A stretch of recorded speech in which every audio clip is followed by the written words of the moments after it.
जिक्र मोहम्मद और आले मोहम्मद के लिए कायल हुए हैं।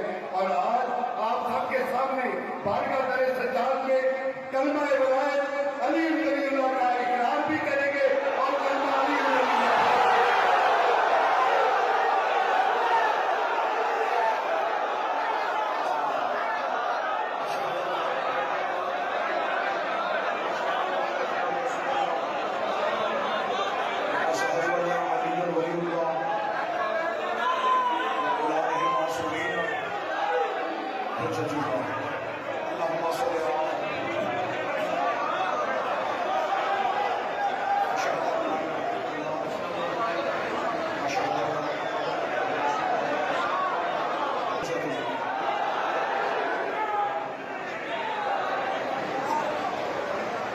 जमाने को अब भी बताएं कि हुसैन जीत चुका।